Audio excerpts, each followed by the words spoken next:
In today's video, I'll share the best approach to investing in the stock market during these bubble-like conditions. I'll be addressing two different types of investors. First, there's Group 1. You're looking to invest, and the stock market catches your attention.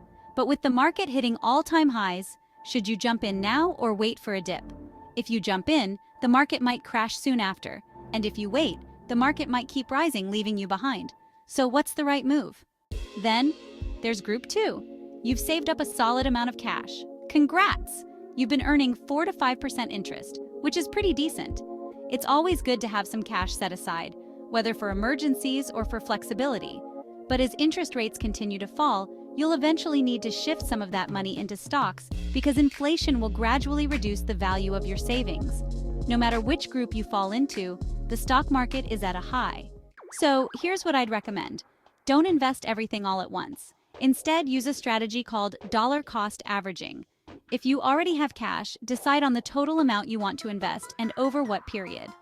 For instance, if you plan to invest $10,000, you could invest $1,000 mid-month and another $1,000 at the end of the month, regardless of whether the market is up or down. In 5 months, you'll have fully invested your funds. If you don't have a lump sum, no worries. You can transfer a portion of your paycheck into your brokerage account each time you get paid. Automating this makes it easier, and even if you can only contribute a small amount, it will build up over time. I know some of you might be concerned about the stock market dropping, and no one wants to invest at its peak. But that's why dollar cost averaging works. It reduces the risk by spreading out your investments. If you're currently earning 4% or 5% interest on your savings, it might feel safer to stick with cash. I get it. It seems low risk. But as soon as the Federal Reserve starts lowering interest rates, also called a pivot, your interest income will decrease. The Fed already began cutting rates on September 18, 2024, reducing them from 5.5% to 5%, and they're expected to keep going. Historically, after a Fed pivot, the stock market tends to rise. For example, after such moves, the S&P 500 has seen an average one-year return of 133%, with a median return of 16%. If you're making 5% on your cash while the stock market goes up by 133%, you're missing out on significant gains. I understand the appeal of keeping your money safe, but look at the bigger picture. Over the long term, stocks tend to outperform.